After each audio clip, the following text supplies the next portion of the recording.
Halo semuanya, selamat datang kembali. Hari ini kita akan membahas situasi yang super genting di Timur Tengah. Sebuah krisis yang lagi panas-panasnya dan membawa kawasan ini, ya, bisa dibilang ke titik didih. Nah, pertanyaan besarnya adalah, seberapa dekat sih Timur Tengah tadi nyaris jatuh ke jurang perang besar yang bisa mengubah segalanya? Ini adalah cerita tentang keputusan di menit-menit terakhir, diplomasi tingkat tinggi di balik layar, dan narasi yang saling bertentangan tentang siapa yang sebenarnya memegang kendali. Oke, mari kita selami bagian pertama dari penjelasan ini. Kita akan fokus pada konfrontasi langsung antara Iran dan Amerika Serikat yang nyaris banget memicu perang terbuka. Jadi, di tengah ketegangan yang memuncak, Iran secara terbuka nunjukin citra kekuatan militer maksimum mereka. Pesan mereka tuh jelas banget, mereka siap untuk skenario terburuk sekalipun.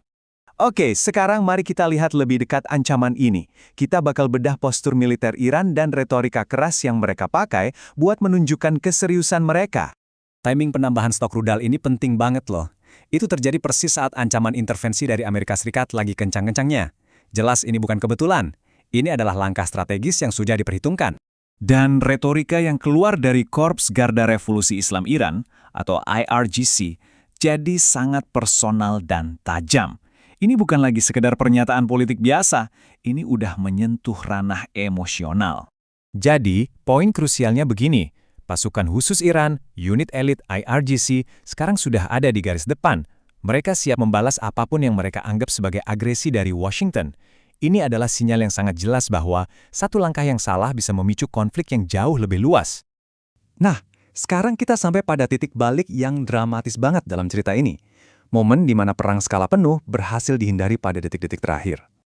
Ternyata, serangan militer langsung dari Amerika Serikat itu udah siap dilancurkan loh sebelum tiba-tiba dibatalkan. Dunia benar-benar cuma beberapa menit lagi dari perang besar. Jadi apa sih yang sebenarnya terjadi di balik layar sampai serangan itu batal? Wah, itu adalah rentetan peristiwa yang sangat menegangkan.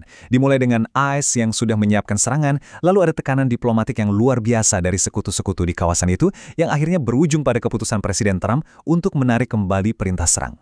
Dan ini dia para pemain kuncinya. 5 negara ini, beberapa di antaranya bahkan saling bersaing, melakukan upaya diplomasi intens di menit-menit terakhir. Mereka berhasil meyakinkan Trump untuk menahan diri, dengan alasan kalau sampai terjadi kekacauan regional, ya ekonomi dan stabilitas global mereka sendiri yang akan hancur.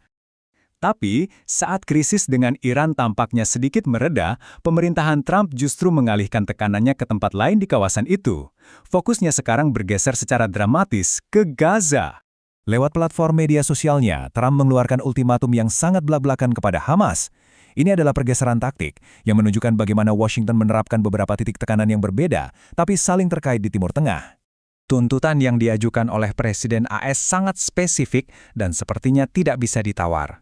Tujuannya, katanya, adalah untuk mengakhiri penderitaan di Gaza melalui demilitarisasi total Hamas, baik secara sukarela maupun dengan paksa.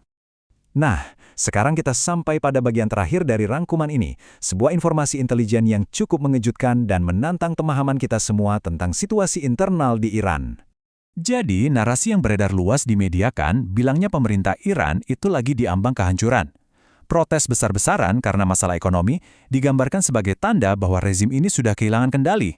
Tapi, ada penilaian intelijen yang mengejutkan, yang menceritakan kisah yang sama sekali berbeda.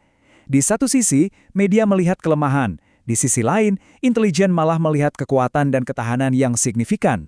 Dan ini dia kutipan kuncinya. Menurut seorang mantan petinggi intelijen Israel, kemampuan Iran untuk mengelola perbedaan pendapat di dalam negeri justru menunjukkan kekuatan mereka. Ini pandangan yang benar-benar membalikan narasi umum kan? Menunjukkan bahwa kemampuan rejim untuk menyerap perbedaan pendapat internal sebenarnya adalah tanda kekuatan. Jadi, setelah melihat semua ini, kita kembali ke pertanyaan yang lebih besar. Dengan informasi yang simpang siur dan keputusan yang berubah di detik-detik terakhir, siapa sih yang sesungguhnya memegang kendali atas dinamika kekuasaan yang super kompleks di Timur Tengah? Ini adalah pertanyaan yang patut kita renungkan bersama.